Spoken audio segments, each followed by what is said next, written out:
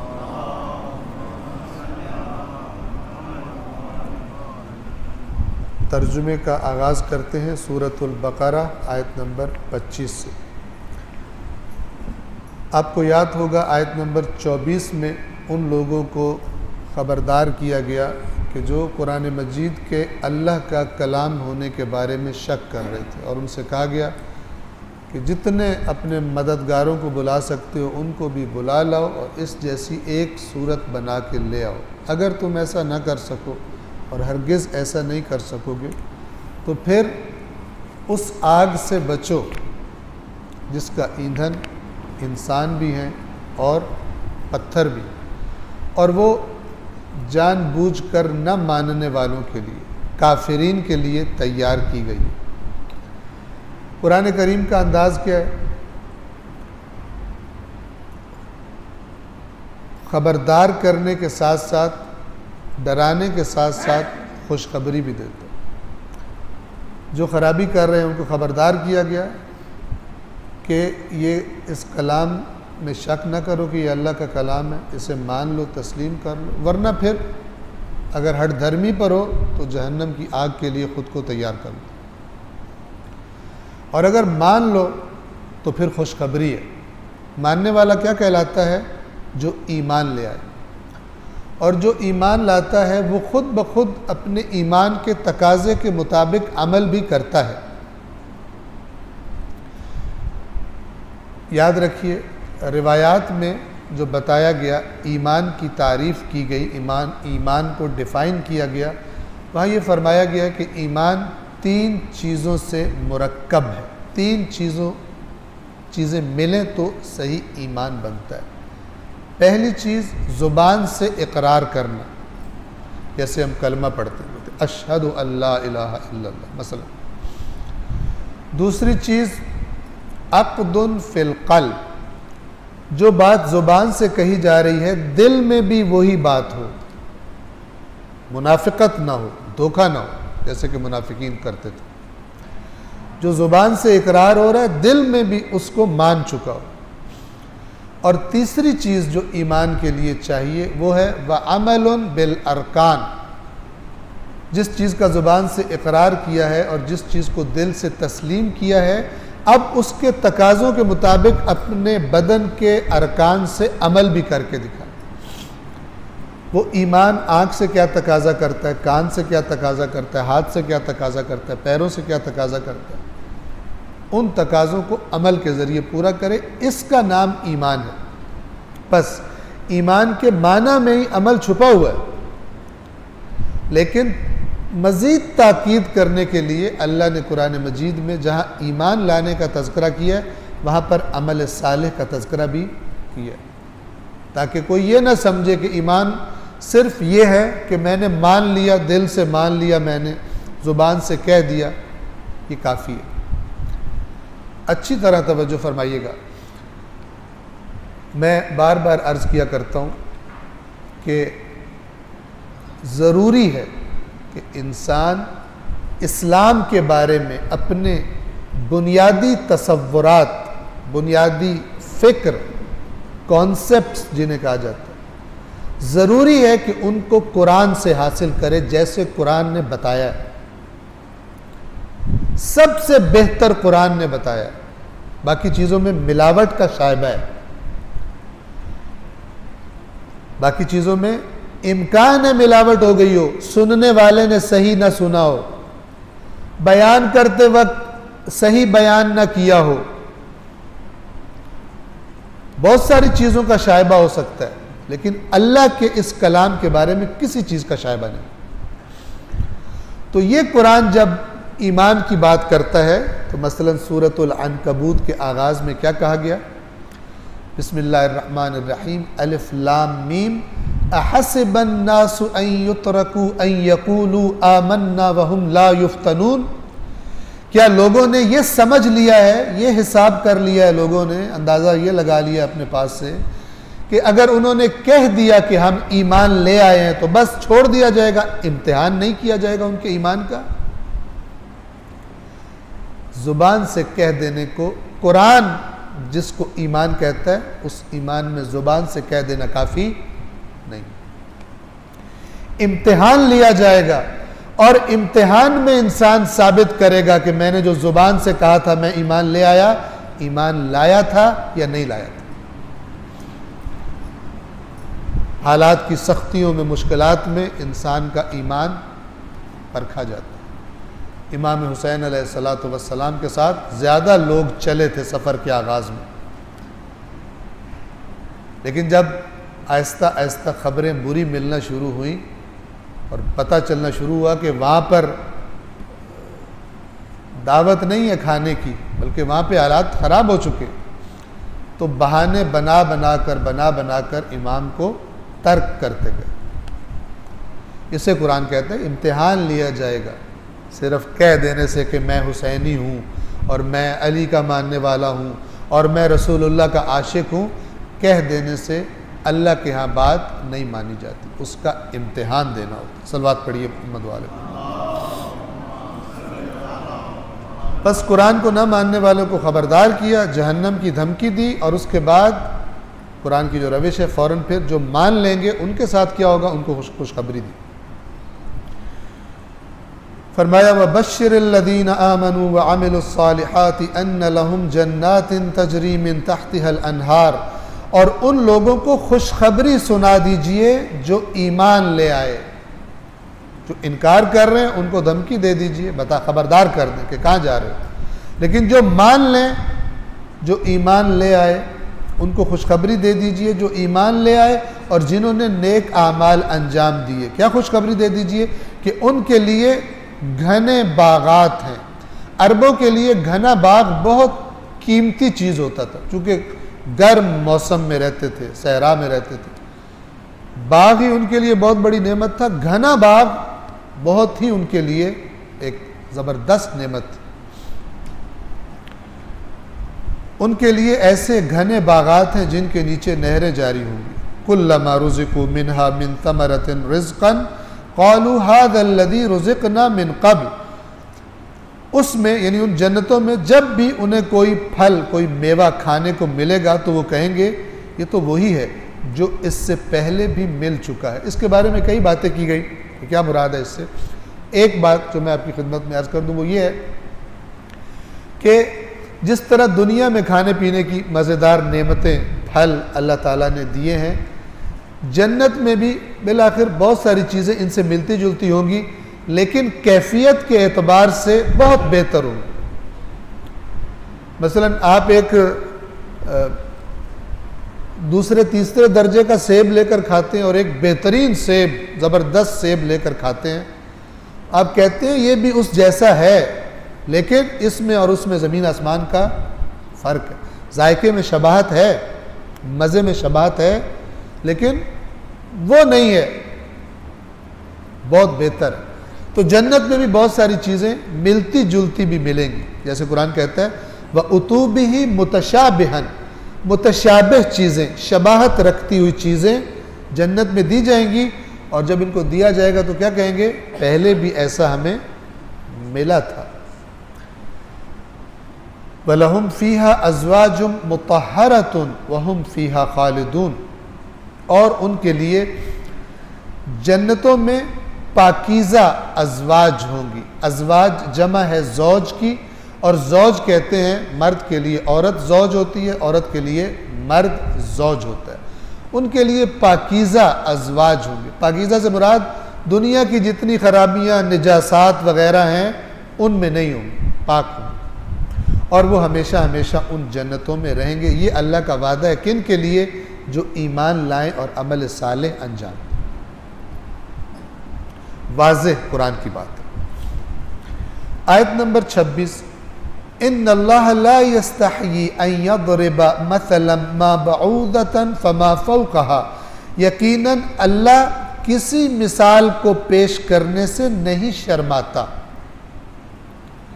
खा वो मिसाल मच्छर की हो या इससे भी बढ़कर किसी चीज़ की। यहाँ पर इससे बढ़कर यानी मच्छर से भी ज़्यादा छोटी चीज़, क्योंकि बात छोटे से छोटा होने की हो रही है। अल्लाह को इससे कोई शर्म नहीं है कि वो किसी चीज़ की मिसाल दे। तुम इस बात को समझो कि अगर मिसाल देने वाला अल्लाह है तो फिर ये ना देखो छोटी चीज़ की मिसाल है, ये बड़ी चीज़ की मिसाल है। फिर उस मिसाल में गौर करो और जो खुदा उससे समझाना चाहता है उसको समझने की कोशिश करो, इसलिए कि अल्लाह तो सब कुछ जानता है। अगर वो किसी चीज़ की मिसाल दे रहा है जो तुम्हें छोटी भी लग रही है, तो उस मिसाल में तुम्हारे लिए पैगाम बहुत बड़ा है। अब अल्लाह ये बात फरमा के क्या कहता है, जब भी अल्लाह की तरफ से कोई बात आती है, कोई मिसाल आती है, तो दो तरह के मिजाज होते हैं लोगों के। एक मिजाज कौन सा है कि जो कहते हैं कि अगर अल्लाह ने बात की है तो फिर ज़रूर इसमें हिकमत है, ये बरहक मिसाल है, ये ईमान की निशानी। जब साबित हो गया कि अल्लाह ने मिसाल दी। और दूसरा मिजाज कौन सा है इसके मद्दे मुकाबिल, वो ये है कि हर बात में कीड़े निकालने की कोशिश करना।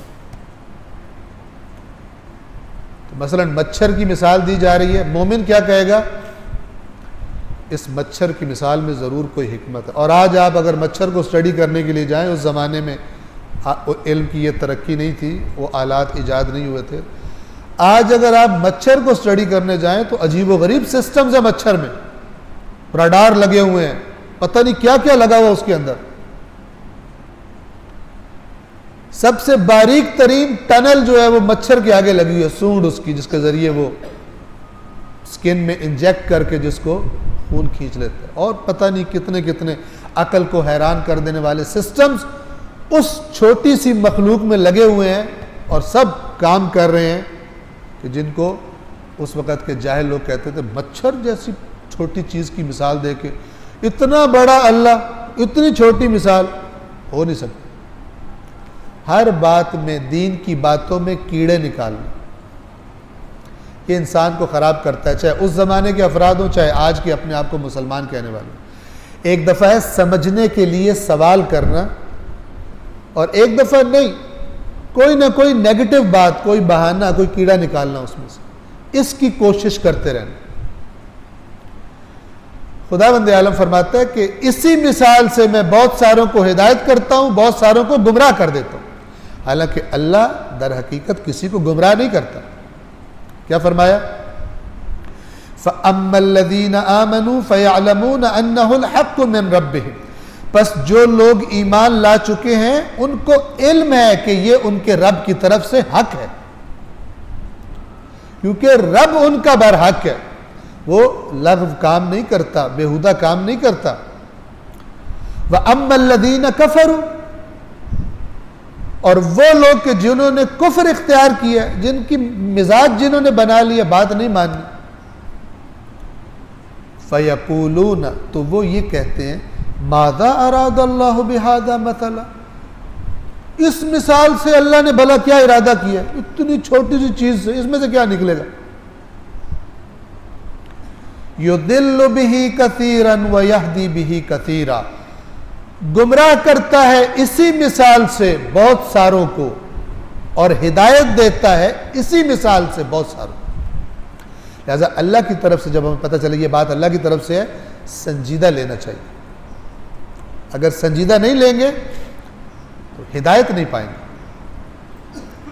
ये जो अल्लाह कह रहा है बहुत सौ को हिदायत करता है और बहुत सौ को इसी के ज़रिए गुमराह करता है, इसका मतलब ये नहीं है, बाज़ लोग इससे ये समझते हैं कि इसमें इंसान का इख्तियार नहीं है। बिल्कुल इख्तियार है। अगला जुमला देखें, वमा युदिल्लु बिही इल्लल फासिकीन, और नहीं गुमराह करता मगर फासिकों को। फिस्क एक मिजाज है। फिस्क किसे कहा जाता है? फिस्क बुनियादी तौर पर जब खजूर की जो गुठली होती है, वो खजूर के उस ऊपर वाले जो खाने वाली चीज़ होती है, उसको फाड़ कर जब गुठली बाहर निकल आए, ये अलामत होती है खजूर ख़राब हो गई है। ठीक है, मसलन आप खजूर देखें, पहले से फटी हो, उसके अंदर से गुठली बाहर झांक रही हो, तो आप देखेंगे कि उसकी हालत भी अच्छी नहीं होगी। तो इस खजूर की गुठली का बाहर के उसको लेयर को फाड़ कर बाहर आ जाना, इसको अरबी में कहते हैं फसक़त तम्र। खजूर ख़राब हो गई, हद से बाहर निकल गई, अपनी सही लेवल से बाहर चली गई, सही हालत से खारिज हो गई। इसी लिहाज से वो लोग के जो अल्लाह ने हद मुकर्रर की है उसको क्रॉस कर जाते हैं, जो अल्लाह ने पर्दे बनाए हैं उन पर्दों को फाड़ देते हैं, उनको फासिक कहा जाता है, उनको फासिक कहा जाता है। क्या फरमाया? किसको गुमराह करता? फासिक को। खुद ये लफ्ज बता रहा कि वजह गुमराही इनका फिस्क है, फासिकाना मिजाज इनको गुमराह करता है। वरना वाज़े अल्लाह फरमाता है इन्नल्लाह ला यज़लिमु मिस्क़ाल ज़र्रतिन, अल्लाह किसी पर राई के बराबर भी जुल्म नहीं करता। राई के बराबर सबसे छोटी चीज़ जो तुम तसव्वुर कर सकते हो, उसके बराबर भी खुदा किसी पर जुल्म नहीं करता। अब यहाँ पे तवज्जो फरमा ले, चूँकि ये हिदायत और गुमराही वाली आयत बार बार तकरार होती है कुरान में। जिसे चाहता है हिदायत देता है, जिसे चाहता है गुमराह करता है। अगर इसका मान, एक माना इसका गलत है, एक माना इसका सही है। गलत माना क्या है? कि अल्लाह एक इंसान को खल्क करे और बगैर उसके इख्तियार के उसे गुमराह कर दे, उसे गलत रास्ते पे डाल दे ज़बरदस्ती, उसका कोई इख्तियार ना हो। और दूसरे उसी जैसे इंसान को खल्क करे और बगैर उसकी किसी मेहनत के उसको सीधे रास्ते पे चला दे। दोनों को ज़बरदस्ती, एक को गुमराह कर दिया, एक को ज़बरदस्ती सीधे रास्ते पे डाल दिया। और अब कहे ये कितना अच्छा है जो सीधे रास्ते पे चल रहा है और ये कितना गंदा है जो बुरे रास्ते पे चल रहा है, इसको मैं जहन्नम में डालूंगा, इसको मैं जन्नत में डालूंगा। क्या जहनों में सवाल पैदा? अल्लाह ने जो हमें अकल दी है वो अकल क्या कहेगी? ये तो दोनों मजबूर हैं, इसका क्या कमाल है? या तो दोनों साहिब इख्तियार होते। लिहाजा ये माना नहीं है। कुरान की आयत को जब इकट्ठा करके देखा जाए तो पता लग जाता है कि ये इस किस्म का माना लेना गलत काम है। जैसा कि इसमें तो खुद आयत में पता चल गया। बल्कि अल्लाह क्या करता है? दोनों को खल्क किया, दोनों को अकल दी, दोनों को इख्तियार दिया, उसके बाद अपना पैगाम भेजा। अब जो अपनी ख्वाहिश को तरजीह देगा और इस पैगाम को नहीं मानेगा, इसका नेचुरल नतीजा क्या है? गलत रास्ते पे चलना। यही गलत रास्ता है, अपनी ख्वाहिश को अल्लाह की बात पर तरजीह दे देना, यही तो है गलत रास्ता। ये कानून खुदा ने फिक्स कर दिया कि जो मेरी ख्वाहिश पर अपनी ख्वाहिश को तरजीह देगा वो गुमराह हो गया। चूंकि ये कानून बनाने वाला खुद अल्लाह है, लिहाजा कहता है अल्लाह ने गुमराह कर दिया, वरना ज़बरदस्ती गुमराह नहीं किया। इसी तरह खुदा ने कानून बनाया कि जिसने मेरी तरफ से आने वाली हिदायत को मान लिया वही सीधा रास्ता है। हादा सिरातुम मुस्तकीम, ये सीधा रास्ता है। अब वो सीधे रास्ते पे चल पड़ा, अल्लाह ने हिदायत कर दी। क्या मतलब? कानून बनाने वाला अल्लाह था, पैगाम भेजने वाला अल्लाह था, वो न मानने की वजह से गलत हो गया, ये मान लेने की वजह से सही हो गया। दोनों नतीजे इनके अपने इख्तियार से निकले हैं, ना कि अल्लाह ने ज़बरदस्ती कर दी। जितनी भी आयात कुरान में ऐसी आती हैं, खुदा जिसे चाहता है गुमराह करता है, जिसे चाहता है हिदायत करता है, उसकी मुराद ये नहीं होती कि ज़बरदस्ती कर दे। ज़बरदस्ती अबू लहब को रसूलुल्लाह का दुश्मन बना दे और फिर कहे अबू लहब बहुत बुरा आदमी, ये ठीक बात नहीं। बल्कि अबू लहब का अपना इख्तियार है, वो जो भी रास्ता चुन ले। सलवात पढ़िए मोहम्मद वाला। बस इस आयत का ये पैगाम है बुनियादी कि जब पता चल जाए बात अल्लाह की तरफ से है, इंसान संभल के उसको देखे, संजीदगी से देखे, सरकशी वाला रवैया इख्तियार न करे, उसमें गौर व फिक्र करे। वरना उसी मिसाल से बहुत सारे हिदायत पाते हैं, बहुत सारे गुमराह हो जाते हैं। गुमराह होने वाले खुद कसूरवार होते हैं। वमा युदिल्लु बिही इल्लल फासिकीन, फासिकों के अलावा किसी को गुमराह नहीं करता। अब फासिकों की मजीद वजाहत की। कौन है फासिक? अल्लदीन यनकुदून अहदल्लाहि मिन बअद मीसाक़िह, वो लोग कि जो अल्लाह के अहद को बांध लेने के बाद तोड़ देते। वयक़तऊन मा अमर अल्लाहु बिही अन यूसल, और जिस चीज को अल्लाह ने जोड़े रखने का हुक्म दिया है उसे काट के तोड़ देते हैं। जिन चीजों को अल्लाह ने जोड़े रखने का हुक्म दिया उन्हें काट देते हैं, उन्हें तोड़ देते हैं। वयुफ़सिदून फ़िल अर्द, और जमीन में फसाद करते हैं। फसाद, कुरान जब फसाद कहता है क्या मुराद है? जब भी खुदा की नाफरमानी होती है ज़मीन पर वो फसाद है, और जब भी अल्लाह की इताअत होती है वो इस्लाह है। वरना बुरे लोग भी अपनी मर्जी की बातों को इस्लाह कहते हैं और दूसरों की बातों को अगरचे वो ठीक हो उनको फसाद कहते हैं। जैसे कुरान ने मिसाल दी है, जब हज़रत मूसा ने तबलीग शुरू की, फ़िरौन ने अपनी जनाब उस मेन काउंसिल को जमा किया और उनसे कहता है कि कि ये मूसा जो है ये फसाद कर रहा है, युफ्सिद फिल अर्द, इन्नी अखाफ अन युबद्दिल दीनकुम, मुझे खौफ है तुम्हारा दीन बदल देगा। हजरत मूसा जो है तुम्हारा दीन खराब कर देगा। कौन सा दीन? फिरौन का दीन, जो फिरौन ने बताया, जिसमें फिरौन अल्लाह है। औ अन युज़हिर फिल अर्दिल फसाद, या जमीन में फसाद बर्पा कर देगा। कौन? हजरत मूसा। अवाम प्रोपेगेंडो की जद में आ जाते हैं, आमतौर पर प्रोपेगेंडो की जद में आ जाते हैं। संजीदा लोग प्रोपेगेंडे की जद में नहीं आते। बहुत सारे लोग व्हाट्सएप के पैगामात की जिद में आ जाते हैं, बहुत सारे लोग फेसबुक के प्रोपेगेंडे की जिद में आ जाते हैं। एक मोमिन परखता है बात को, देखता है, चेक करता है, प्रोपेगेंडे की जद में नहीं आता। वरना मसलन हुकूमत अगर किसी के खिलाफ प्रोपेगेंडा करना शुरू कर दे तो वो जिसके खिलाफ प्रोपेगेंडा किया जा रहा है वो जवानान जन्नत के सरदार क्यों ना हो, लोग उनको बुरा भला कहना शुरू कर देते। इबरतनाक तरीन इसी उम्मत ने जो काम किया है, उम्मत इस्लाम ने, जिन हस्तियों के बारे में अल्लाह के नबी के वाज़े फरामीन मौजूद थे, नाउज़ुबिल्लाह मिंबरों से उन पर नाउज़ुबिल्लाह लान किया जाता था, लानत की जाती थी। प्रोपेगेंडा करवाने वाले कौन थे? फुस्साक, फाजिर। उनके लश्करों में शामिल होकर अहले बैत रसूल को ज़िबा किया इसी उम्मत, अपने आप को रसूलुल्लाह की उम्मत कहने वालों ने। यह है प्रोपेगेंडे की जद में आने वाले। इंसान को अल्लाह ने अकल दी है, उस अकल को इस्तेमाल करे। जो इस्तेमाल होती है वो तेज़ रहती है। जिनकी अकल दुनिया में इस्तेमाल होती है, दुनिया के मामलात में बहुत तेज़ होते हैं। वो कहा जाता है उड़ती चिड़िया के पर गिन लेते, इतनी तेज़ होती है उनकी अकल। लेकिन जब दीन का मामला आता है, भैंस की तरह हो जाती है अकल उनकी, समझ नहीं आती उनको बात। अल्लाह ने कहा हुआ है भैंसें, अल्लाह ने क्या कहा हुआ है? ये चारपाए हैं, ये चारपाए हैं, बल्कि चारपायों से भी बदतर है। जब दीन की बात आए, गाय की तरह बिहेवियर हो जाता है उसका। जब उसका दुनिया में कारोबार की बात आए, बाल की खाल उतार के रख देता है, माइक्रोस्कोपिक तरीके से देखता है सारे मामलात। दीन की बात होती है, बिल्कुल बोंगा बन जाता है, जैसे पता ही कोई।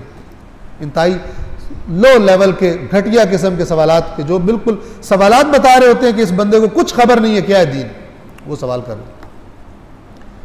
हमारे मुल्क में अदालतों में जो इंतखाबी कैंडिडेट होते हैं उनको चेक करने के लिए, इस्लाम चेक करने के लिए कहते हैं सूरतुल इखलास सुनाओ। सूरतुल इखलास जिसने रटी हो उसका ये मतलब नहीं उसको इस्लाम का पता है। ये तो आपके ये सवाल बता रहे हैं कि इस कानून बनाने वालों को भी इस्लाम का नहीं पता। उससे पूछा जाए बताओ इस्लाम किस लिए आया है अल्लाह की तरफ से, इस्लाम के अहदाफ क्या हैं। इस्लाम का हदफ यह नहीं है कि कुल्लू वल्ला रट के सुनानी है इंतखाबात में खड़ा होने के लिए, लेकिन इस कदर पस्ती है कि सूरतुल इखलास भी बाज़ लोग सुनाने से कासिर हो जाते। ये इश्तिहार है उस अजाब के कि जो अल्लाह ने इस हम लोगों पर किया हुआ।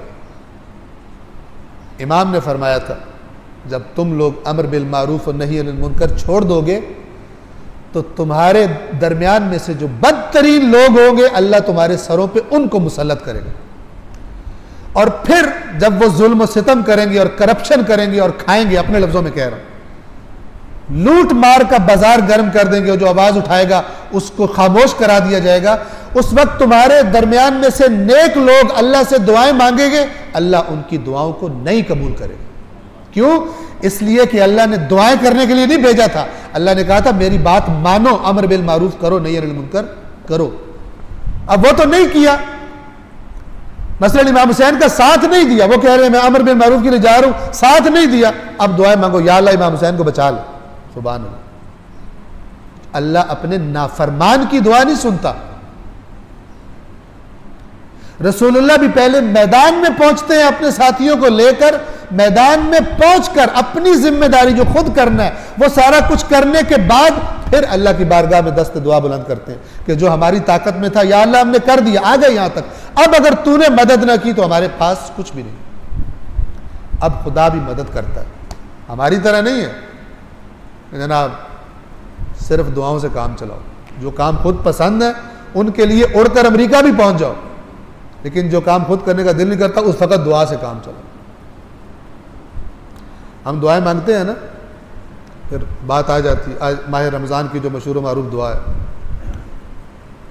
अल्लाहुम्मा कुल्ल उरियान, या अल्लाह हर नंगे को लिबास पहना दे। ये दुआ क्या मतलब है? ये दुआ खुद कह रही है कि उठ और देख कि तू क्या कर सकता है नंगों को लिबास पहनाने के लिए, अगर तुझे गरज ही कोई नहीं, नंगे फेर रहे हैं लोग में से।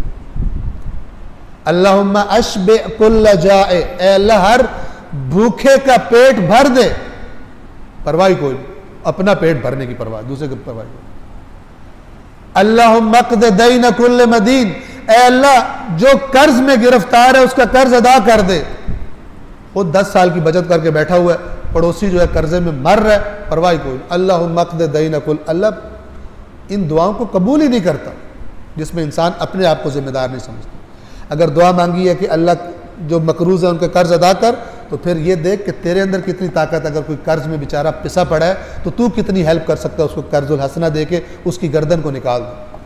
और अगर ये एहसास नहीं है तो बावर कीजिए अल्लाहुम्मा क़द दैन कुल्ल मदीन, सारी उम्मत दुआएं मांगती रहे, किसी का कर्जा अदा नहीं होगा जब तक कि अमल नहीं करेंगे। आमनू व अमिलुस सालिहात, दुआ एक हिस्सा है कि जब बंदे ने अपने हिस्से का काम कर दिया हो तो दुआ उसकी ताकत को मल्टीप्लाई कर देती है। फिर अल्लाह कम तादाद में गिरोह को ज्यादा तादाद वालों पर गलबा दे देता है।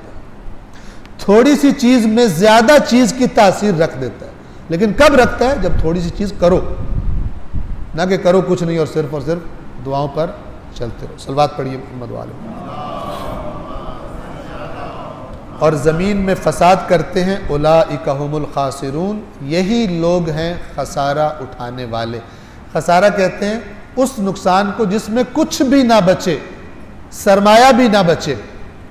एक दफ़ा आप लाख रुपया लेके निकले, जब वापस आए तो प्रॉफिट कोई नहीं कमाया था, तो लाख रुपया था आपके पास या 50,000 बचा था, तब भी कहते हैं नुकसान हो गया। जो बहुत अच्छे कारोबारी होते हैं वो तो उनको तो जो उम्मीद होती है उतना प्रॉफिट भी ना मिले तब भी कहते हैं नुकसान हो गया। मतलब उनको उम्मीद थी लाख पर लाख बना लूंगा, 50,000 बना भी ले तब भी कहता है नुकसान हुआ। ये खसारा नहीं है। खसारा क्या है कि जो कुछ था सब कुछ चला गया, और ये क़यामत के दिन पता चलेगा।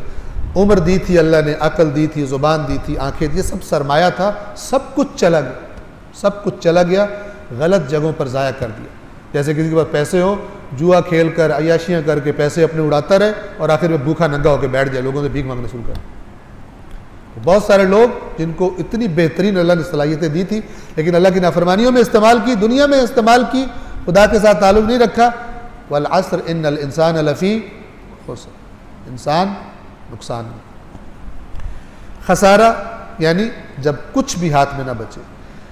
इस आयत में, आयत नंबर 27 में फरमाया कि यनकुदून अहदल्लाह, अल्लाह का अहद तोड़ देते। अब ये अहद से क्या मुराद है? बहुत सारी बातें की गई। हर अल्लाह का हुक्म मुसलमान के लिए अहद है। ला इलाहा इल्लल्लाह अहद है, मुहम्मद रसूलुल्लाह अहद है। जो इंसान जुबान से बोलता है कि मैं इसको मानता हूं, ये अल्लाह के साथ अहद है। आज के दिन ये सोचिएगा, माह रमज़ान की आज दूसरी तारीख है, कि कोई ऐसी चीज़ है मेरी ज़िंदगी में मैं सोचूं, और आप में से हर एक ये सोचे कि मेरी ज़िंदगी में कोई एक ऐसी चीज़ है जिसको मैं कह सकूं कि ये मेरी अल्लाह के साथ कमिटमेंट है, उस लेवल की जिस लेवल की मैं अपने बिजनेस के साथ अपनी कमिटमेंट समझता हूं। ठीक है, मिसाल के तौर पे मैं ये नेक काम, ये अल्लाह के रास्ते में खर्च कर रहा हूँ, ये अपने कारोबार की इन्वेस्टमेंट में खर्च कर रहा हूँ। ये बड़ा मुश्किल काम है, वैसे मैं जसारत कर रहा हूँ, गुस्ताखी कर रहा हूँ ये कहते हैं, लेकिन हकीकत ये कि अगर इन दोनों कमिटमेंट्स में से मुझे एक में फैसला करना हो कि खुदा के रास्ते वाला तकाजा पहले पूरा करूं या कारोबार के तकाजे वाला पहले पूरा करूं, कौन सा पूरा करेंगे? अल्लाह वाला रास्ता कौन से खेत की मूली है? कारोबार का तकाजा पहले पूरा हो, दुनिया का तकाजा पहले पूरा हो। और यही कुरान कहता है। क्या कहता है? कल्ला बल तुहिब्बूनल आजिला व तज़रूनल आखिरा, तुम जल्दी मिलने वाली दुनिया को बहुत पसंद करते हो, आखिरत को जब टकराव होता है छोड़ देते हो। इब्न साद ने इसकी बदतरीन शक्ल जो है वो फिर करबला में नजर आती है। इब्न साद ने कहा था हुसैन जन्नत का वादा कर रहा है उधार, और ये जो रह की हुकूमत है ये नकद है, कैश, बिल्कुल नकद है। कौन सा बेवकूफ़ ताजिर होगा कि जो नकद सौदा छोड़कर उधार का सौदा कर लो। इमाम ने फरमाया अगर तू मेरी बात नहीं मानेगा तुझे रह की गंदुम भी खानी नसीब नहीं। सलवात पढ़िए मोहम्मद वाले। बस इस आयत में एक नुक्ता हमेशा याद रखें, क्या? ये जो है अल्लाह के अहद को तोड़ डालते हैं और उन्हीं को अल्लाह ये फासिकों की निशानी बता रहा है। तो बंदा सोचे कि भाई तोड़ूंगा तो बाद में मैंने कोई अल्लाह से अहद किया भी है या नहीं किया, मेरी ज़िंदगी में अल्लाह के साथ क्या अहद है, क्या कमिटमेंट है। टूटता तो बाद में है ना, पहले करो तो सही। जिसका अल्लाह के साथ अहद ही कोई नहीं वो अल्लाह का बंदा नहीं है। इस ओवरऑल इस अहद का नाम इस्लाम, ओवरऑल इन सब चीज़ों को मिला लिया जाए, एक नाम दिया जाए इस अहद को, अल्लाह के अहद को, तो उसका नाम है इस्लाम। और जो कलमा पढ़ता है वो ये अहद कर रहा हो। बाकी अल्लाह हमारे हाल पर रहम फरमा। आयत नंबर 28, कैफ़ तकफ़ुरून बिल्लाहि व कुन्तुम अमवातन फ़अहयाकुम तुम्म युमीतुकुम तुम्म युहयीकुम तुम्म इलैहि तुरजऊन। अल्लाह के बारे में तुम किस तरह कुफ्र कर सकते हो, किस तरह खुदा का इनकार कर सकते हो, खुदा की बातों का इनकार कर सकते हो जिसने तुम पर इतने एहसान किए। कितने नाशुक्र होना चाहिए इंसान को अल्लाह जैसी हस्ती का इनकार करने के लिए। अल्लाह के बारे में तुम किस तरह कुफ्र इख्तियार कर सकते हो जबकि तुम तो बेजान थे, तो अल्लाह ने तुम्हें जिंदगी बख्शी, हयात बख्शी, फिर वही तुम्हें मौत देगा और फिर वही तुम्हें जिंदा कर देगा और फिर तुम उसी की तरफ लौटाए जाओगे। फ़अहयाकुम तुम्म युमीतुकुम तुम्म युहयीकुम तुम्म इलैहि तुरजऊन, और फिर बिल आखिर अंजाम तुम्हें उसी की तरफ पलटाया जाएगा। हुवल्लज़ी खलक़ लकुम मा फिल अर्दि जमीअन, वही है, वही अल्लाह तो है जिसने खल्क किया तुम्हारे लिए जो कुछ जमीन में है। ये बहुत बड़ी बात है, इंसान से खिताब किया जा रहा है। और अगली आयत में ये भी पता चल जाएगा इंसान को ये क्यों कहा जा रहा है, क्योंकि इंसान को अल्लाह ने अपना नायब बनाया और अपने नायब से खुदा कह रहा है कि जो कुछ तुझे जमीन में दिखाई दे रहा है ये तेरे लिए मैंने बनाया, तुझे इनके पीछे अपने आप को पागल करने के लिए नहीं बनाया। दुनिया इसलिए नहीं कि इंसान दुनिया के पीछे दौड़ता दौड़ता जहन्नम के गड्ढे में गिर जाए। दुनिया इसलिए कि इसको एक टूल की तरह इस्तेमाल करे उस मकाम पर पहुंचने के लिए जिसका अल्लाह ने वादा किया। दुनिया को एक इस्तेमाल की चीज समझे, ना कि दुनिया इसको इस्तेमाल कर जाए।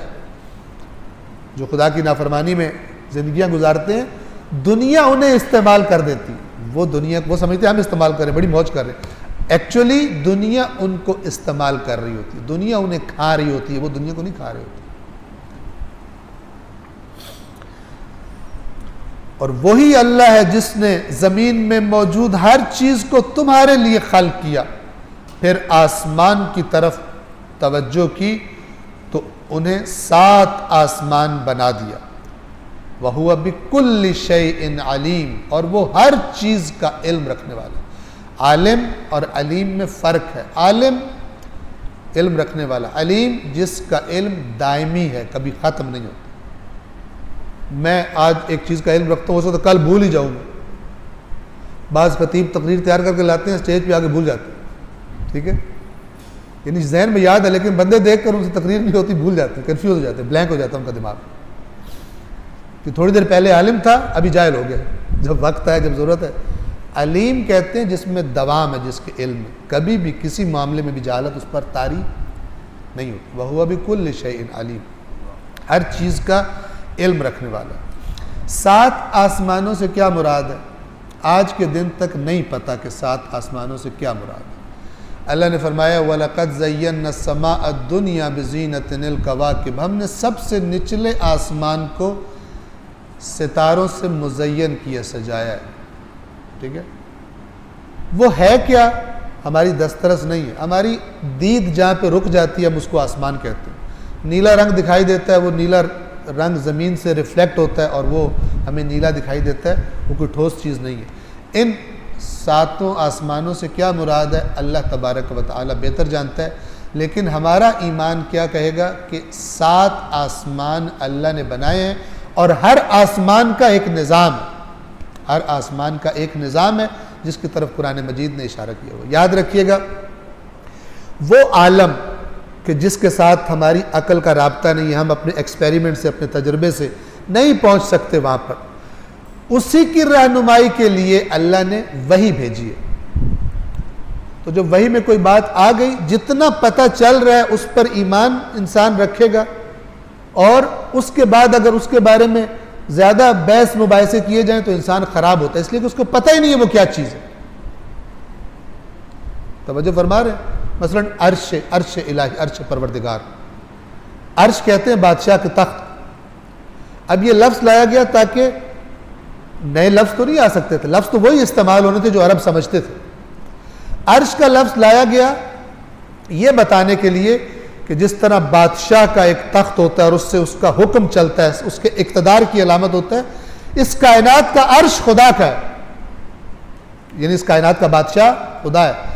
लेकिन ये भी कह देंगे कि तुम्हारे जो टूटे फूटे अर्श हैं, कि जो कोई आके उलट भी देता है, तख्ता उलट दिया फलाने की हुकूमत का, इस तरह का अर्श अल्लाह का अर्श नहीं, लकड़ी का या लोहे का या किसी मेटल का या फलान का, ये नाकिस चीज़ें अल्लाह के यहाँ नहीं है।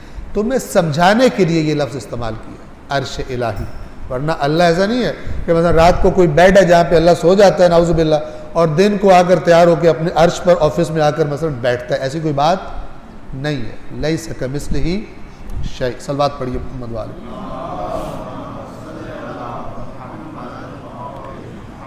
आयत नंबर 30, व इज़ क़ाल रब्बुका लिल मलाइकति इन्नी जाइलुन फिल अर्दि खलीफा। इंसान को अपनी कदर बताने के लिए ये अजीब व गरीब आयत है। इंसान अल्लाह की नज़र में कितना बुलंद है, वो मकाम के जो अल्लाह ने मलाइका को, फरिश्तों को अता नहीं किया। अपनी खिलाफत, ज़मीन में अल्लाह की नियाबत। इसका सादा मतलब क्या है? जो किसी का नायब होता है वो वही करता है जो नायब बनाने वाले ने उससे चाहा। ठीक है ना? नायब हो अल्लाह का और हरकतें हो शैतान वाली, ये अल्लाह का नायब। ये क्या है? पोटेंशियली इंसान में यानी सलाहियत रख दी गई है अल्लाह का। अगर उस सलाहियत का सही इस्तेमाल करे तो फिर अल्लाह के नियाबत के मकाम पर फायज है। तवज्जो फरमा रहे हैं? और अगर न करे, कुरान फरमाता है लक़द खलक़नल इंसान फ़ी अहसनि तक़वीम, हमने इंसान को बेहतरीन, खूबसूरत तरीन तरीके से खल्क़ किया। इसके मुकाबले की कोई मखलूक नहीं है जिसको इंसान से बेहतर खिलकत अता की। इंसान की खिलकत कामिल होने का जब कुरान में तज़किरा आता है, वहाँ पे अल्लाह कहता है, फरमाता है फ़तबारकल्लाहु अहसनुल खालिकीन। अल्लाह बाबरकत है जो सबसे बेहतरीन खल्क़ करने वाला है। यहाँ पे बाज़ को मरज़ भी हो जाता है, अल्लाह ने खुद कहा है अहसनुल खालिकीन। कुरान के अंदर मरीज़ों के इलाज मौजूद है। कुरान के अंदर कहते हैं, अल्लाह कह रहा है ना अहसनुल खालिकीन, इसका मतलब और भी खल्क़ करने वाले हैं और अवाम बेचारी को गुमराह कर दिया। अल्लाह भी खालिक और भी खालिक, अल्लाह जैसा कोई खालिक नहीं। लेकिन अल्फाज जो होते हैं उनके मानी के दर्जात। कोई लफ्ज़ जब अल्लाह के बारे में इस्तेमाल होता है, उस माना में किसी मखलूक के बारे में इस्तेमाल नहीं हो सकता। अल्लाह करीम है, रसूलुल्लाह कुरान ने कहा है करीम है, लेकिन बराबर है अल्लाह का। जो कहे बराबर है मुशरिक है, चाहे वो रसूलुल्लाह को समझे कि अल्लाह के साथ शरीक है, यानी अल्लाह के बराबर, शिर्क हो जाए। इस फॉर्मूले को समझ लो। वल्लाहु खैरुर राज़िकीन, अल्लाह बेहतरीन रिज़्क़ देने वाला है। उसके फ़ी क़ुलूबिहिम मरद, इस तरह से कीड़ा निकाल के ले आया, पब्लिक को गुमराह कर दिया। अल्लाह खुद नहीं कह रहा, और भी राज़िक। सारा सियाक और सबाक कॉन्टेक्स्ट कुछ और कह रहे। काफिला आया था मदीना में, रसूलुल्लाह खुतबा दे रहे थे जुम्मा का, लोग शॉपिंग करने की जल्दी में कि हम अच्छी शॉपिंग कर लें, चले गए। वतरकू का कायम, आपको छोड़ देते। यहाँ अल्लाह ने फरमाया, ए रसूल इनसे कहो, कुल इनसे कहिए, मा इंदल्लाहि खैरुन, जो अल्लाह के पास है वो बहुत बेहतर है जो शॉपिंग करने दौड़ पड़े हो तुम। खैरुम मिनल लहवी व मिनत तिजारा, बेहुदा हरकतों से और तिजारत से वो चीज बहुत बेहतर है जो अल्लाह के पास है। तुम समझ रहे हो ये काफिले में तुम्हारा रिज्क है। वल्लाहु खैरुर राज़िकीन, रिज्क देने वाला तो बेहतरीन कौन है? अल्लाह। ये काफिलों में चीजें बेचने वाले दुकानदार ये राज़िक नहीं है। अगर तुम इन्हें समझ बैठे हो, इनसे बहुत ये तो खुद मोहताज है, ये तो खुद कहीं से खरीद कर लाए, तुम्हें बेचकर चंद पैसे कमाएंगे, ये तो खुद मोहताज है। वो जिसके बारगाह में तुम बैठे थे और हमारे रसूल को खड़ा छोड़कर चले गए, इसके लिए इनको जो तुम राज़िक समझ रहे हो, ये राज़िक, ये कॉन्टेक्स्ट है इस आयत का, और थोड़ा सा गौर करने वाले को बड़ा आराम समझ आता है। इसके अंदर से अल्लाह के लिए शिर्क बना लेना, ऐसी अक्लों पर भी नोए लिखने चाहिए और ऐसी अक्लों पर भी मातम करना चाहिए। अलबत्ता सबसे बढ़कर तो मातम उन अक्लों पर करना चाहिए जो कुरान मजीद पढ़ने का ख्याल जिनके अंदर नहीं आता। सलवात पढ़े मोहम्मद वाले।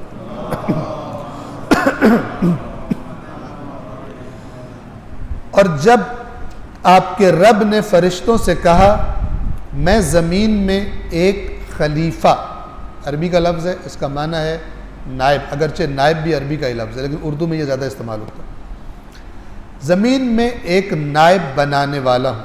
क़ालू अतजअलु फ़ीहा मन युफ़सिदु फ़ीहा व यस्फ़िकु दिमा, किसी ज़रिए से इंसान के बारे में इंसान की खसूसियात के बारे में इंफॉर्मेशन थी फरिश्तों के पास, जहाँ से भी थी। बाद लोग इसके पीछे ज़्यादा पड़ जाते, कहाँ से पता चला फरिश्तों को? वो 10 किस्म की बातें आ रही होती, गरज नहीं, कहाँ से भी थी। कुरान जो बता रहा है उन्होंने ये बात की, इसे मतलब उन्हें पता था। बहुत सारे लोगों को दीन के साथ जो गैर ज़रूरी चीज़ें होती हैं उनकी पेचीदगियों में जाने का बहुत शौक होता है, और जो मोटी मोटी जो बुनियादी बातें हैं दीन की, उनकी गरज ही कोई नहीं होती। उसमें कुछ लोग होते हैं, वो कुछ पुरानी ख़वातीन, मंगल के दिन अगर बेटा नाखून काट रहा है उसको आग लग जाएगी, पूरा घर सर पे उठा लेगी। तुम्हारा दिमाग खराब है, मंगल के दिन नाखून काट रहे हो, और वो बच्चा नमाज नहीं पढ़ता, अम्मा को परवाह करो। बाद लोगों ने दीन की अनइम्पॉर्टेंट चीज़ों को इतना इंपॉर्टेंट कर दिया, और इंपॉर्टेंट तरीन चीज़ों को खा पी गए हैं, पता परवाह कोई नहीं।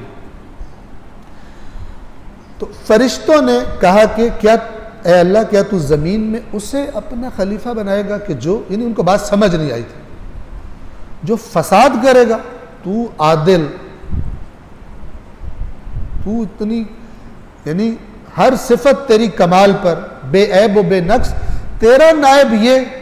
और कहा भी उन्होंने, सच था, इंसान की हालत देखने आ जाए। फसाद करेगा और खून बहाएगा, कत्ल गारत करेगा। वनहनु नुसब्बिहु बिहम्दिका व नुक़द्दिसु लक, और जो फरिश्तों को समझ थी कि बड़े मकाम तो उनके लिए जो ये कत्ल गारत नहीं करते, जो फसाद नहीं करते, खुदावंद आलम की इबादतें करते रहते हैं, तस्बीहात करते रहते हैं, अल्लाह की तकदीस बयान करते हैं, उसको पाक व पाकीज़ा, हर ऐब से पाक बयान करते हैं, उनको होना चाहिए। ये जो ये काम थोड़ा करेगा, ये वाला काम ज़्यादा करेगा, खराबी वाला, ये उनको बात समझ में नहीं आ रही थी। याद रखिए, फरिश्ता अल्लाह पर उसमें ऐसी चीज़ रखी ही नहीं गई कि खुदा पर एतराज़ करे। तवज्जो फरमा रहे हैं, ये सलाहियत भी हम में, इंसानों में, फरिश्ते में अल्लाह पर एतराज़ नहीं, लेकिन उनको समझ नहीं आया, चूँकि फरिश्ते में अक्ल है, लेकिन शहवत और ख्वाहिशात और वो चीज़ें फरिश्ते में नहीं है।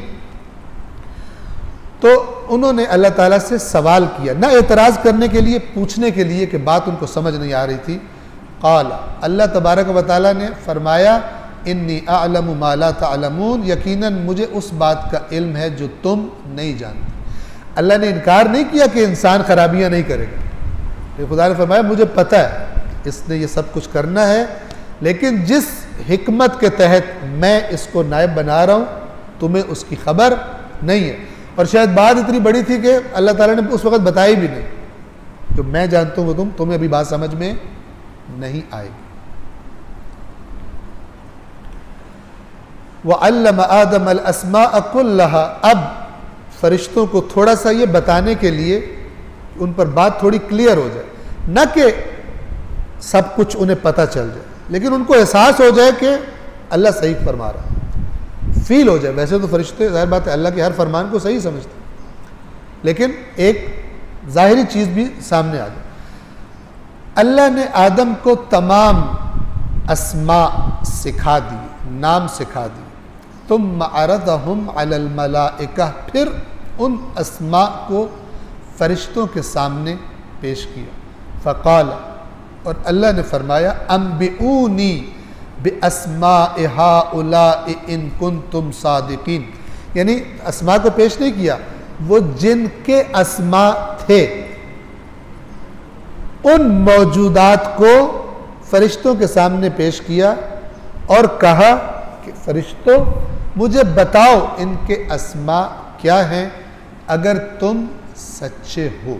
अगर तुम सच्चे हो और तुम यानी तुम नहीं समझ पा रहे कि इंसान जो इतनी खराबियां करता है वो कैसे इस ओहदे का हकदार है, तो फिर ये छोटा सा टेस्ट जो है तुम्हें फ़र्क बताऊं कि तुम्हारे अंदर और इंसान के अंदर क्या फ़र्क है।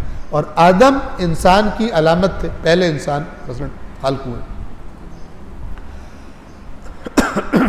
क़ालू, फरिश्तों ने कहा, सुब्हानक, ये बेहतरीन लफ्ज़ है अल्लाह के बारे में। जब भी कोई बात हो खुदा के बारे में, कोई ऐसी बात जिसमें अल्लाह के बारे में कोई नक्स आ रहा हो, सुब्हानक, सुब्हान अल्लाह, अल्लाह पाक है उस ऐब से, उस नक्स से। फरिश्तों ने कहा, तू पाक व मुनज़्ज़ह है। ला इल्म लना इल्ला मा अल्लमतना, हमें कोई इल्म नहीं सिवाय उसके जो तूने हमें सिखाया है, तो तूने हमें इल्म दिया है। इन्नका अंतल अलीमुल हकीम, अब अपने हथियार फेंक दिए फरिश्तों ने, मसलन सरेंडर हो गए, हमें तो वही कुछ पता है। अब इससे क्या मुराद है, याद रखिए, इसके बारे में सवाल करते हैं कि इसका मतलब ये नहीं है कि अल्लाह ने आदम के कान में कुछ बता दिया और फरिश्तों को नहीं बताया और फिर फरिश्तों से कहा कि बताओ, फरिश्तों ने कहा हमें तो वही पता है जो आपने बताया। तो ये ज़रा बात अजीब सी लगती है। बात ये नहीं है, बात इससे गहरी है। एक टीचर एग्ज़ाम ले रही हो, एग्ज़ाम बच्चे बैठे हो, एक बच्चे को सवालों के जवाब कान में बता रही हो, दूसरे बच्चे को ना बता रही हो, दूसरा बच्चा फेल हो जाए और वो कहे कि मैंने नहीं कहा था कि ये तुमसे बेहतर है, खुद ही उसको बताया। ठीक है, ये इस असल बात नहीं है, असल बात कुछ और है। और वो बात क्या है, हर मखलूक को जब खुदावंद आलम खल्क करता है, मैं थोड़ी मिसाल देता हूँ। आज का एक साइंसदान जब किसी चीज़ को किसी इन्वेंशन के पीछे, इजाद के पीछे जाता है, पहले दिमाग में उसके क्या होता है कि फ़लान मकसद के लिए मुझे कोई चीज़ चाहिए, कोई मकसद उसके जहन में होता है। और जब वो चीज़ बनाता है तो जो मकसद उसके जहन में था, उस मकसद के मुताबिक उस चीज़ के अंदर खसूसियात रखता है। तवज्जो फरमा रहे हैं। मसलन जो जग बना रहा है, पानी जिसमें हम लेकर ग्लास में डालते हैं, मिसाल दे रहे, ये पहले ख्याल आया होगा बनाने वाले के जहन में कि एक ऐसा बर्तन चाहिए कि जिसके अंदर पानी डाल दिया जाए, फिर आराम से हम छोटे बर्तनों में डाल। पहले मकसद और ज़रूरत जहन में आती है मिसाल के तौर पे, फिर उसके मुताबिक इंसान जो चीज़ बनाता है उसमें वो खसूसियात रखता है जो उसके मकसद को हासिल करते हैं। ठीक है, लिहाजा प्लेट बनाते वक्त और चीज़ जहन में होती है, जग बनाते वक्त और चीज़ जहन में होती है, कुर्सी के वक्त और चीज़ होती है, मेज़ के वक्त और चीज़ होती है। ठीक है, इसी तरह मुख्तलिफ मखलूक़ात हैं जिन्हें अल्लाह ने खल्क किया। उनमें से फरिश्ता एक मखलूक है, इंसान एक और मखलूक है। फरिश्ते के अंदर अल्लाह ने बहुत सारी चीज़ें रखी हैं, लेकिन इंसान के अंदर वो चीज़ें भी रख दी हैं जो फरिश्तों के अंदर भी, यानी उनकी बनावट ही वैसी नहीं है। इसको भी समझाने की मिसाल देता हूँ। इंसान की मैन्युफैक्चरिंग में फ़र्क है, उसके अंदर वो चीज़ें रखी गई हैं कि जो फरिश्ते में नहीं रखी गई। ठीक है, लिहाजा फरिश्तों को भी जब उन चीज़ों को बताया गया, सामने आने के बावजूद भी फरिश्ते उनको दर्क नहीं कर सके। क्यों? उनके अंदर वो सलाहियत नहीं है जो अल्लाह ने सलाहियत इंसान के अंदर रखी है। अल्लाह ये बताना चाह रहा था कि इसका पोटेंशियल तुमसे भी ज़्यादा है। बाज़ चीज़ों में मैंने इसको जो नायब बनाया है, ये तुमसे भी ज़्यादा इसके अंदर मैंने सलाहियात रखी हैं। इसकी मिसाल दूँ आपको कि एक बच्चा है क्लास 1 का, फर्स्ट ग्रेड का बच्चा है, वो खड़ा है, और एक मसलन ए लेवल्स में पढ़ने वाला बच्चा वो खड़ा हुआ। एक सवाल किया जाता है दोनों से, ठीक है? सवाल ये भी सुन रहा है और सवाल वो भी सुन रहा है। वो सवाल भी सुनेगा, जवाब भी दे देगा। ये बच्चा सवाल सारा सुनेगा लेकिन उसको सवाल की समझ भी नहीं आएगी। क्यों? इसके अंदर अभी वो है ही नहीं। ये मिसाल सिर्फ समझाने के लिए। या और मिसाल दूं, मसलन बच्चे से कहा जाए तेरी शादी करवाएं, और एक बालिग इंसान से कहा जाए कुंवारे से तेरी शादी करवाएं, ठीक है? हो सकता है बच्चा भी खुश हो शादी का नाम सुनकर, लेकिन क्यों खुश होगा? उसने देखा है शादियों में पैसे बहुत होते हैं, लोग खाना शाना बड़ा अच्छा मिलता है, कपड़े नए पहनाते हैं। लेकिन जो हकीकत है शादी की, वो बालिग इंसान को पता है। उसके अंदर जो शादी की ख्वाहिश पैदा होगी वो सही ख्वाहिश होगी, ठीक है ना? बच्चे को उसका पता ही नहीं, क्योंकि उसके अंदर वो जो खुदा ने निज़ाम रखा है, अभी उसकी वो एज ही नहीं है, वो निज़ाम उसके अंदर उसने काम शुरू ही नहीं किया, वो हार्मोन्स मसलन उसके हैं ही नहीं। तो ये खिलकत तख्लीक का फ़र्क था। और इस वाक़े को जिसको अल्लाह ने इशारों किनायों में बयान फरमाया है, क्या बताया कि फ़रिश्तों को ये बताना मकसूद था कि इसके अंदर इसको मैंने बनाया इस तरह है कि ये मेरा नायब बन सकता है, तुम्हें इस तरह बनाया ही नहीं कि तुम मेरे नायब बन सको। सलवात पढ़िए मोहम्मद वाले।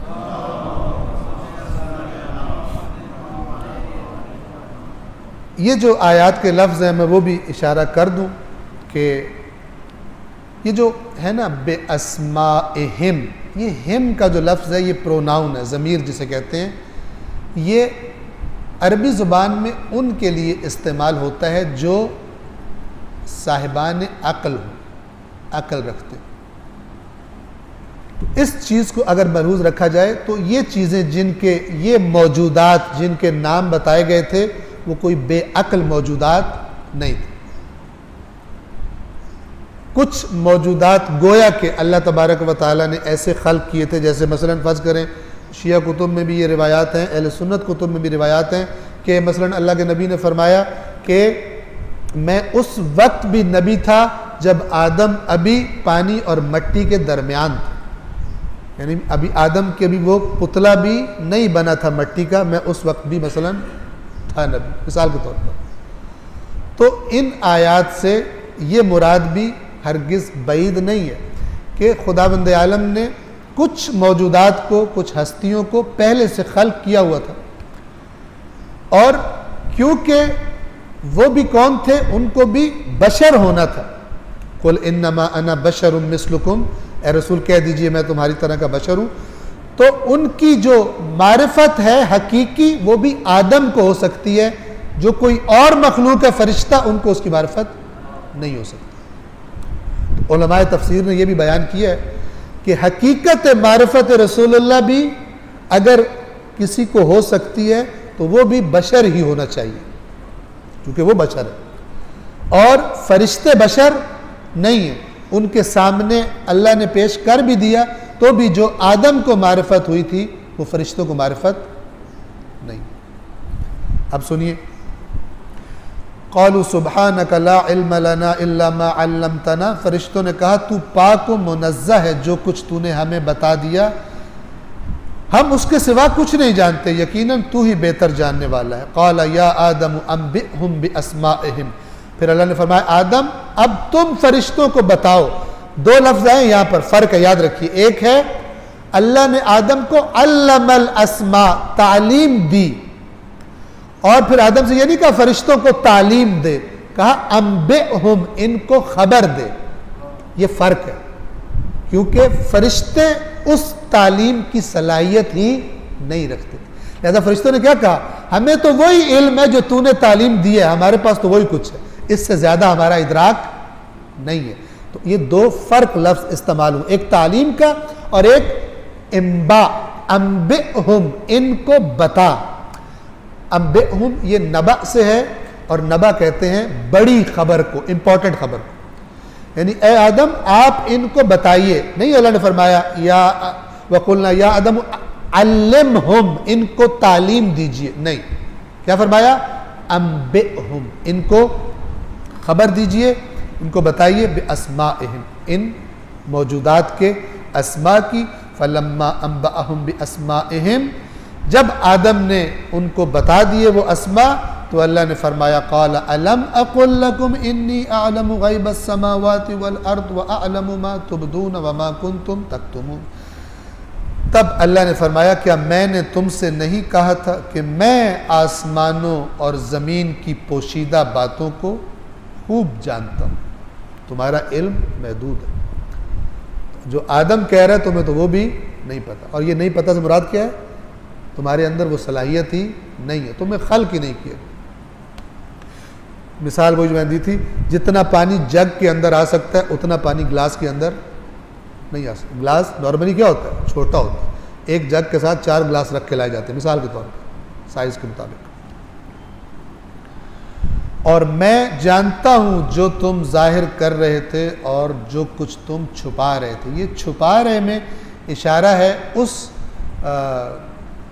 हस्ती की तरफ जिसका नाम इबलीस है, क्योंकि वो भी अपनी इबादात की वजह से, अगरचे जिन था, उसकी तख्लीक मलाइका वाली नहीं थी।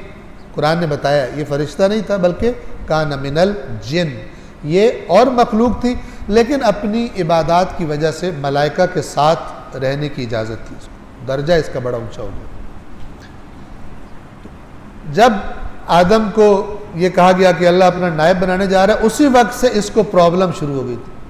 अल्लाह इधर इशारा कर रहा है कि जो तुम छुपा रहे थे, यानी तुम्हारी जमात के अंदर ऐसा भी था कि जो कुछ और छुपा रहा था।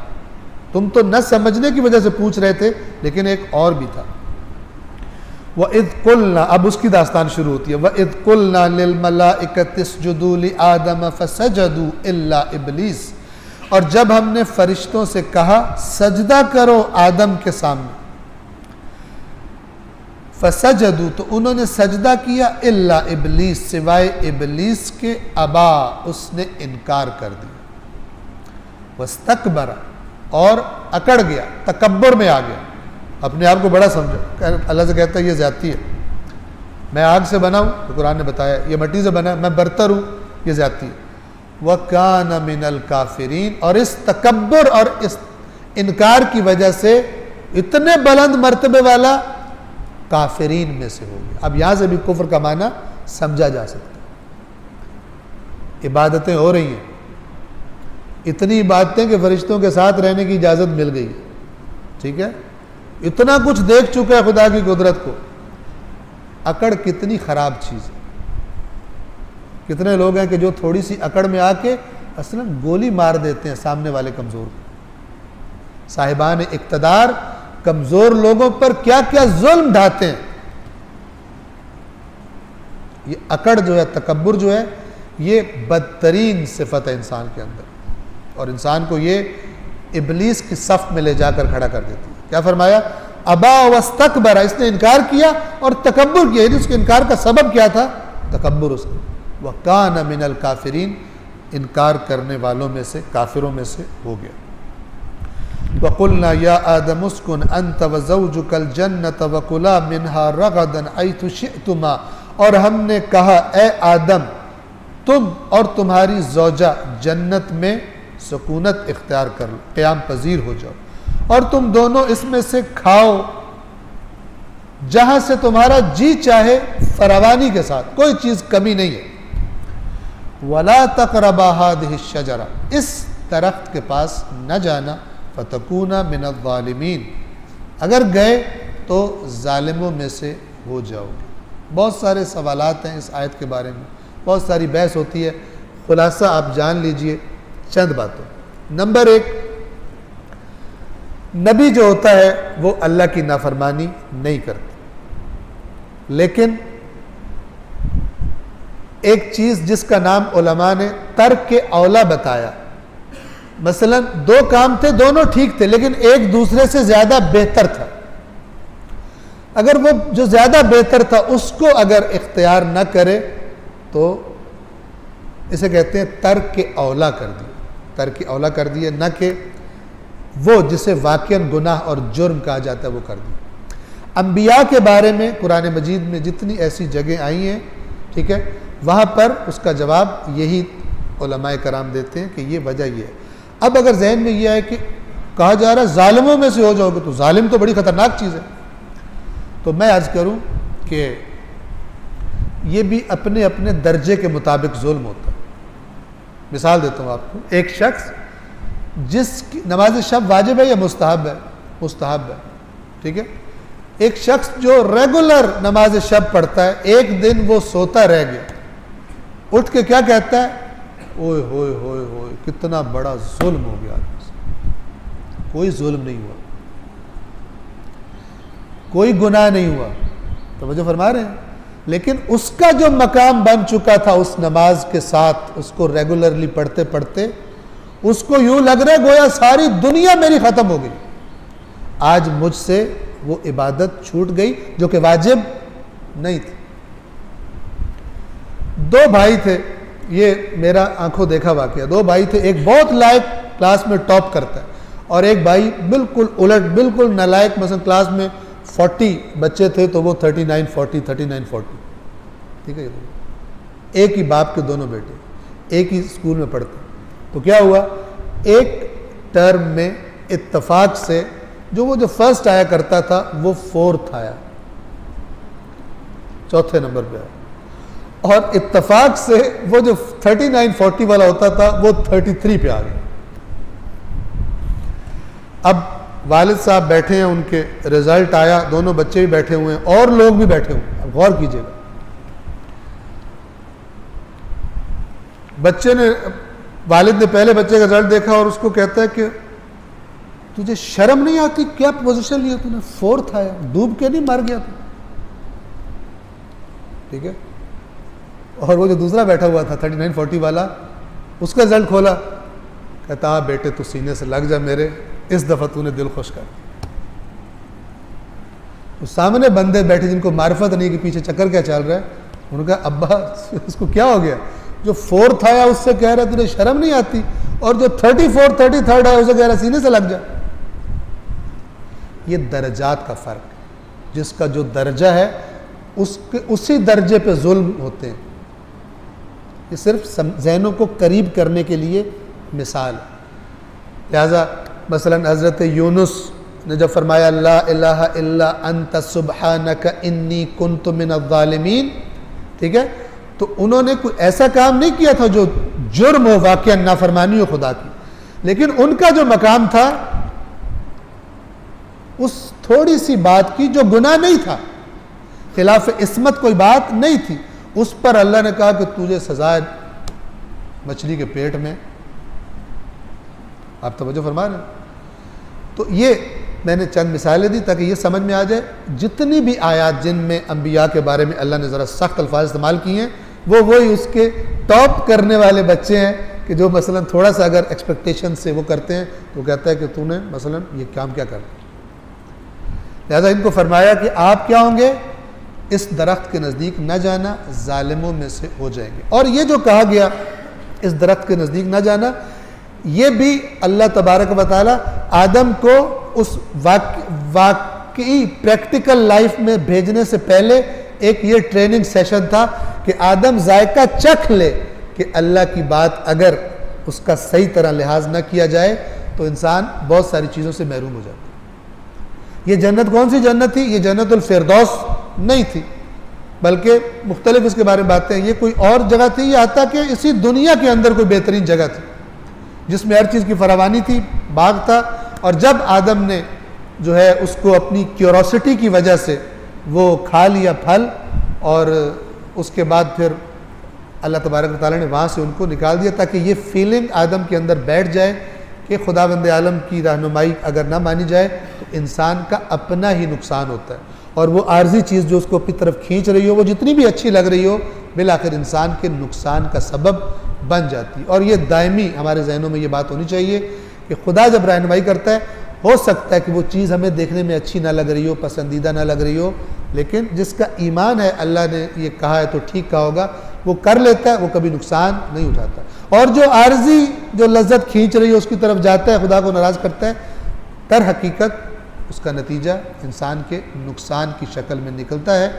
अल्लाह फरमाता है वल्लाहु यअलमु व अंतुम ला तअलमून, अल्लाह इल्म रखता है, तुम इल्म नहीं रखते। जब खुदा बता दे कि ये चीज़ अच्छी नहीं है तो फिर जान लो कि ये चीज़ अच्छी नहीं है, और जब खुदा कह दे ये चीज़ तुम्हारे लिए अच्छी है तो फिर तुम्हें जितनी भी बुरी लग रही हो जान लो कि ये चीज़ तुम्हारे लिए अच्छी है। सलवात पढ़िए मोहम्मद वाले।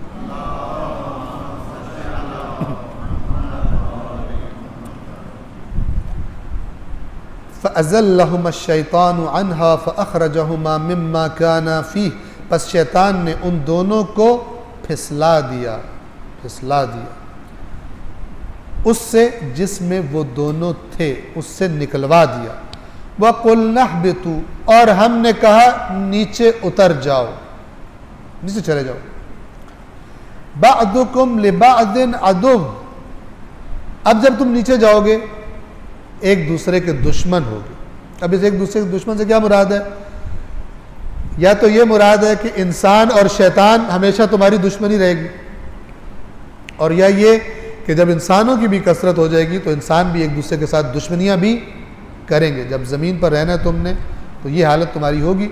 वलकुम फ़िल अर्दि मुस्तक़र्रुम व मताउन इला हीन, और ज़मीन में तुम्हारे लिए मुस्तक़र है यानी करार की जगह है, ठिकाना है, रहने की जगह है। व मताउन, और फ़ायदे की चीज़ें हैं, ज़रूरत की चीज़ें हैं। मता कहते हैं, मसलन मताए ज़ीस्त कहते हैं ज़िंदगी के सामान को, ठीक है। माल व मता, माल और सामान जो इंसान की ज़िंदगी की ज़रूरत का होता है, आराम व आसाइश का होता है, उसे मता कहते हैं।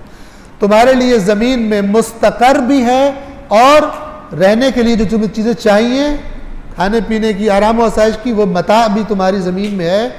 इलाहीन, एक ख़ास वक्त तक, हमेशा नहीं, एक ख़ास वक्त तक तुम्हारे लिए।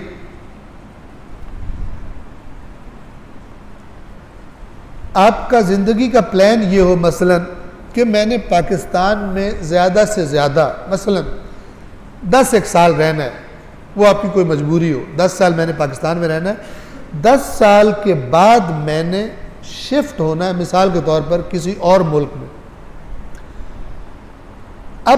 अब पाकिस्तान में आप जो घर बनाएंगे और जो चीज़ें अपने लिए करेंगे, वो हर चीज़ में ये पहलू होगा ख़रीदते वक्त, लेते वक्त, कि मैंने यहाँ पे हमेशा नहीं रहना। और अगर आप कोई ऐसा घर खरीद, मसलन कोई ऐसा काम करते हैं जो काम देखने वाले से ये कह रहा है कि इसने हमेशा यहाँ पे रहना है, तो आपका वो दोस्त कहेगा यार तूने तो चले नहीं जाना, तो फिर क्यों यहाँ पे पैसा इतना लगा रहा है, ठीक है ना। यानी आपका जो आपके बारे में इल्म है आपके दोस्त को कि इसका तो प्लान ही नहीं यहाँ रहने का। अब आप जब काम अपने प्लान के खिलाफ करेंगे तो वो क्या कहेगा आपसे, तुम ये काम क्यों कर रहे हो, प्लान चेंज तो नहीं होगा तुम्हारा। तो अल्लाह भी जब बंदों को देखता है कि सारे यहीं पे प्लान कर रहे हैं तो कहता है कि प्लान तुम्हारा चेंज तो नहीं हो गया, मैंने तो नहीं चेंज किया, अभी तुमने आना है, ये तो गुजरने की जगह है। तुम्हारी हरकतें ये बता रही हैं कि तुमने खुद से ही प्लान चेंज कर लिया। तुम तो ऐसे बना रहे हो चीज़ें और ऐसे जमा कर रहे हो चीज़ें कि जैसे तुमने इलाहीन नहीं, इलल अबद तुमने खालिदीन फीहा, यहीं पर है तुम्हारा दुनिया में। क्या फरमाया, उतर जाओ। वलकुम फिल अर्दि मुस्तक़र्रुन व मताउन इला हीन ला खालिदीन फीहा। वो कहा है जन्नत और जहन्नम में, कहा कि फिर वहाँ पर खालिदीन फीहा, वहाँ हमेशा हमेशा रहोगे, यहाँ पर हमेशा रहना नहीं है। कोशिश करें हम लोग कि अपने प्लान को अल्लाह के मास्टर प्लान के साथ ज़रा उस प्लान को देखते हुए प्लानिंग करें, और जिनके प्लान अल्लाह के प्लान के बगैर बनते हैं उनके प्लान बड़े बदतरीन प्लान, उनको अल्लाह कहता है गर्रतकुमुल हयातुद दुनिया। क़यामत के दिन उनसे कहेगा तुम्हें इस दुनियावी ज़िंदगी ने धोखा दे दिया था, तुम्हारे साथ ब्लंडर हो गया, तुम्हारे साथ फ्रॉड हो गया बहुत बड़ा, तुमने बहुत गलत प्लानिंग कर ली, वो तो जगह ही नहीं थी जहाँ पे तुमने सारी की सारी अपनी तवज्जो मरकूज़ कर रखी। सलवात पढ़िए मोहम्मद वाले।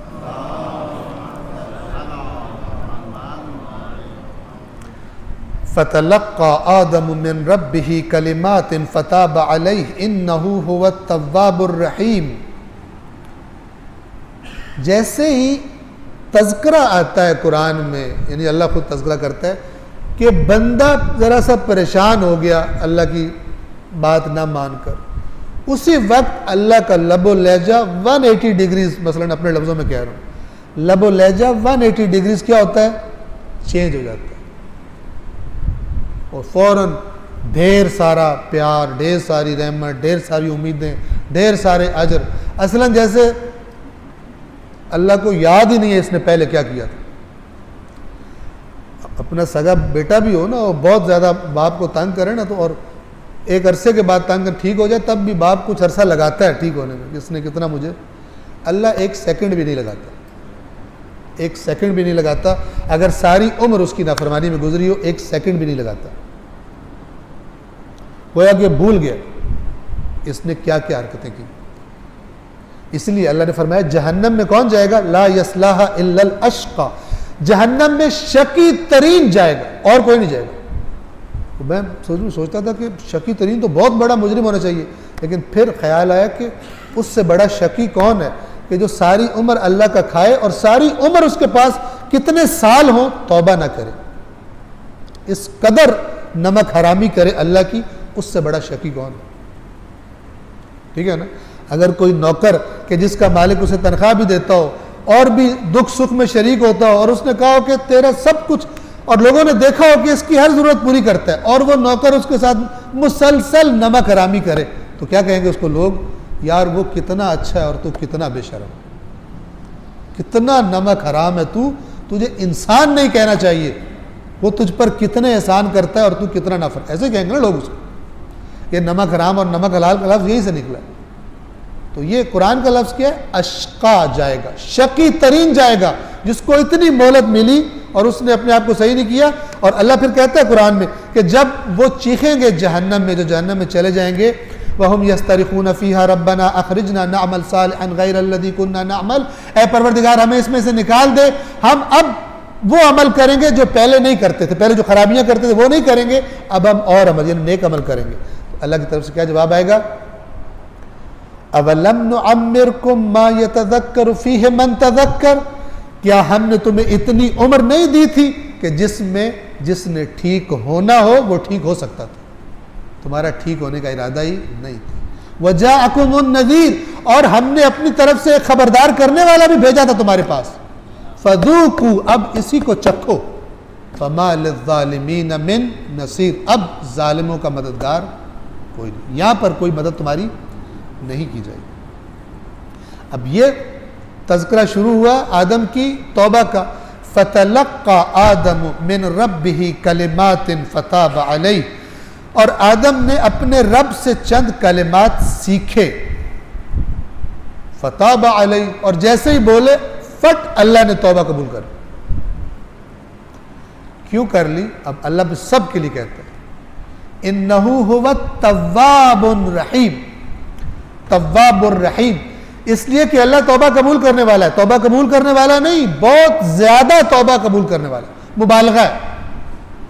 यानी उर्दू में कहूँ को तुम्हारी सोच से ज्यादा तौबा कबूल करता है। तुम्हारे हो सकता है शक हो कि मेरी तौबा कबूल हो सकती है या नहीं, तुम्हारी सोच से ज्यादा तौबा कबूल करने वाला, करो तो सही।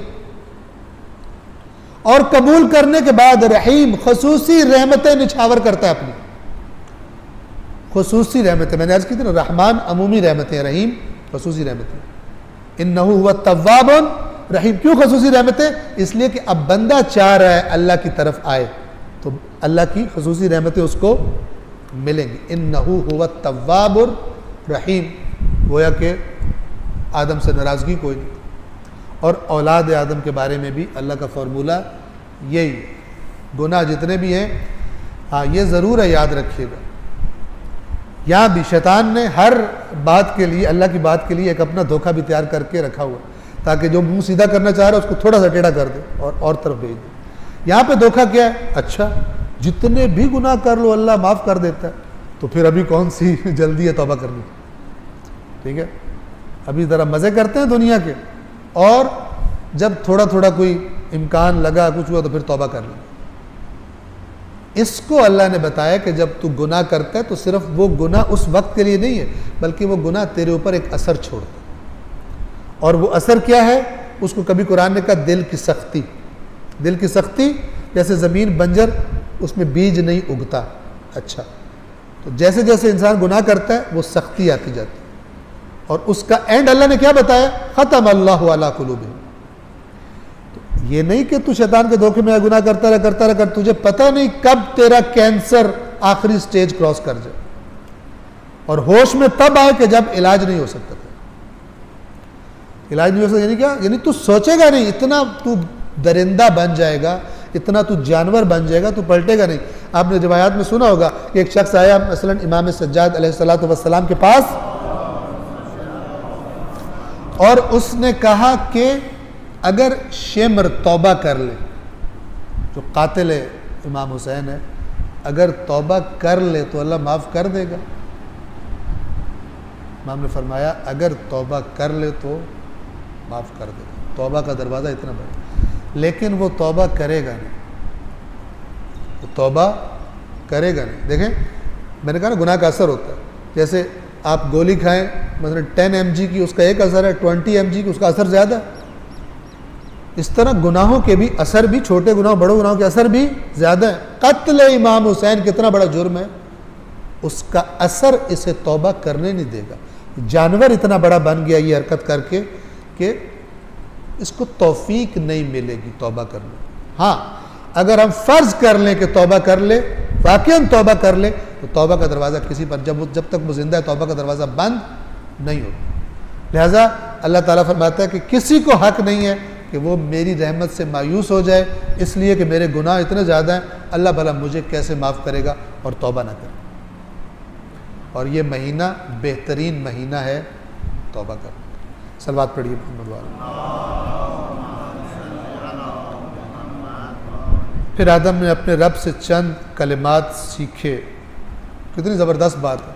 अब आदम जो है वो नादिम हुए, निकल कर जहाँ पर थे वहाँ से निकले, परेशान हुए, और अब अल्लाह ऐसी ज़ात है कि उसी की बात मसलन नहीं मानी और बाहर हो गए, अब परेशान है, तो अल्लाह ख़ुद ही उनको सिखा रहा कि अगर तूने दोबारा मामला मेरे साथ मसलन सेट करना है तो फिर क्या है, ये बोल, ये बोल, ये बोल, ये बोल। जैसे सूरह फातिहा अल्लाह ने बंदे को सिखाई है कि इस तरह से मेरे से बात करना, ये मुझसे मांगना है, हमें छोड़ा नहीं, वरना हम कभी भी हिदायत ना मांगते। हो हमारा एक दोस्त था, वो पॉलिटिशियन है, इलेक्शन में खड़ा होता, तो कुंभ में मैं हरम मासूमा में बैठा हुआ था, उसका फ़ोन आया, इलेक्शन होने वाले थे, उसका फ़ोन आया, तो मैंने कहा बड़े अच्छे टाइम पे फ़ोन किया तुमने, मैं हरम मासूमा में बैठूँ। कहता हो भाई यार दुआ कर मैं जीत जाऊँ, MP बन जाऊँ। तो मैंने कहा यार मैं तो आपकी हिदायत की दुआ। कहता छोड़ यार हिदायत को, मेरे इलेक्शन की दुआ कर, हर वक्त हिदायत की पड़ी रहती। हिदायत अल्लाह ने करनी होगी तो कर देगा, अभी इस वक्त इलेक्शन सर पे आया। वाक़ईन ऐसा, ठीक है ना, कि वो असलन, लिहाजा अल्लाह ने कहा कि जब ये सूरतुल फातिहा पढ़ोगे, इहदिना, हिदायत मांगो, वरना तुम कहोगे हमें इलेक्शन में जीतना है, तो हमें कारोबार में ये करना है, तो हमारा पेट का दर्द ठीक होना है, तो हमारे औलाद ऐसी होनी चाहिए, तो हमारा कारोबार यही करते रहोगे, हिदायत नहीं मांगो। लिहाजा एक चीज़ मांगने का हुक्म दिया, वो क्या है, इहदिना सिरातल मुस्तकीम। फिर आदम ने अपने रब से चंद कलिमात सीख लिए, और ये रब के माने में ये सब कुछ आता है, खाना देना, पालना, जो ज़रूरत है। अब कैसे तौबा करूं, वो भी जो बताए, एक्चुअल जो ज़रूरियात फराहम करता है, मखलूक को जिसकी भी ज़रूरत पड़े उसको रब कहा जाता है। तो अल्लाह ने आदम की तौबा कबूल कर ली, बेशक वो बड़ा तौबा कबूल करने वाला मेहरबान है।